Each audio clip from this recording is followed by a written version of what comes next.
تعلیم الاسلام تیسرا حصہ پیج نمبر 29 نواقص وضو کے باقی مسائل۔ سوال: ناپاک چیز بدن سے نکل کر کتنی بہہ جائے تو وضو ٹوٹتا ہے؟ جواب: کوئی ناپاک چیز بدن سے نکل کر اس مقام کی طرف جس کا وضو یا غسل میں دھونا فرض ہے تھوڑی سی بھی بہہ جائے تو وضو ٹوٹ جاتا ہے۔ سوال: آنکھ میں خون نکل کر آنکھ کے اندر باہر نہیں نکلا تو وضو ٹوٹا یا نہیں؟ جواب: نہیں ٹوٹا، کیونکہ آنکھ کے اندر کا حصہ نہ وضو میں دھونا فرض ہے نہ غسل میں۔ سوال: اگر زخم پر خون ظاہر ہوا، اسے انگلی یا کپڑے سے پونچھ لیا، پھر ظاہر ہوا پھر پونچھ لیا، کئی بار ایسا کیا تو وضو ٹوٹا یا نہیں؟ جواب: یہ دیکھو کہ اگر خون پوچھا نہ جاتا تو بہہ جانے کے لائق تھا یا نہیں؟ اگر اتنا تھا کہ بہہ جاتا تو وضو ٹوٹ گیا، اور اگر اتنا نہیں تھا تو وضو نہیں ٹوٹا۔ یعنی سوال: قے میں کیا چیز نکلے تو وضو ٹوٹے گا؟ یعنی الٹی، قے معنی الٹی۔ جواب: قے میں پت یا خون یا کھانا یا پانی نکلے اور منہ بھر کے ہو تو وضو ٹوٹ جائے گا، اور اگر خالص بلغم نکلے تو وضو نہیں ٹوٹے گا۔ سوال: اگر تھوڑی تھوڑی قے کئی مرتبہ ہوئی تو کیا حکم ہے؟ جواب: اگر ایک متلی سے کئی بار قے ہوئی اور اس کا مجموعہ اس قدر ہے کہ منہ بھر جائے تو وضو ٹوٹ جائے گا۔ ہاں، اگر ایک متلی سے تھوڑی قے ہوئی، پھر وہ متلی جاتی رہی اور دوبارہ متلی پیدا ہو کر تھوڑی سی قے ہوئی تو ان دونوں مرتبہ کی قے کو جمع نہ کیا جائے گا اور وضو نہیں ٹوٹے گا۔ سوال: بدن میں کسی جگہ پھنسی ہے، اس میں سے خون یا پیپ کا دھبا کپڑے میں لگ جاتا ہے تو کپڑا پاک ہے یا ناپاک؟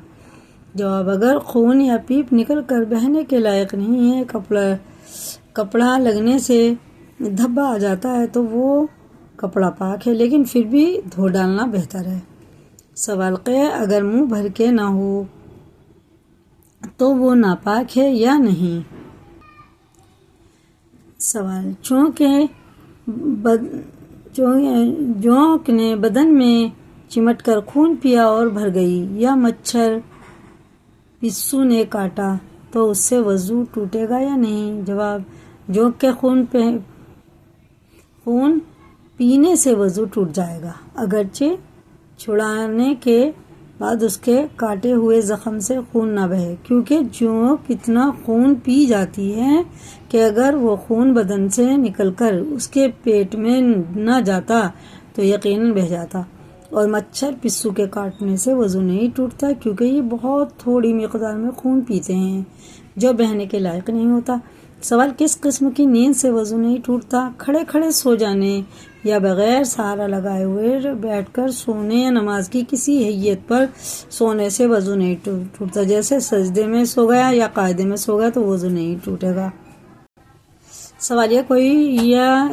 سوال: کیا کوئی شخص ایسا بھی ہے کہ سو جانے سے اس کا وضو نہیں ٹوٹتا؟ ہاں، انبیاء علیہ السلام یعنی نبی کا وضو نیند سے نہیں ٹوٹتا، یہ ان کی خصوصیت اور خاص فضیلت تھی۔ سوال: کیا نماز میں قہقہ مار کر کھلکھلا کر ہنسنے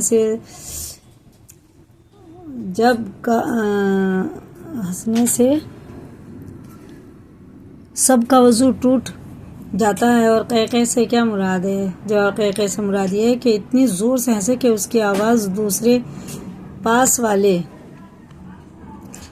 لوگ سن سکیں۔ نماز میں قہقہ مار کر ہنسنے سے وضو ٹوٹنے کی یہ شرط ہے، ہنسنے والا بالغ مرد یا عورت ہو، کیونکہ نابالغ کے قہقہ سے وضو نہیں ٹوٹتا۔ جاگتے میں ہنسے بس اگر نماز میں سو گیا اور سوتے میں قہقہ مار کر ہنسا تو وضو نہیں ٹوٹے گا۔ جس نماز میں ہنسا ہے وہ رکوع سجدے والی نماز ہو، بس نماز جنازے میں قہقہ سے وضو نہیں ٹوٹتا۔ سوال: کیا کسی دوسرے شخص کے سطر پر نظر پڑ جانے سے وضو ٹوٹ جاتا ہے؟ جواب: اپنے یا کسی دوسرے کے دوسرے شخص کے سطر پر قصدن یا بلا قصدن نظر پڑنے سے وضو نہیں ٹوٹتا۔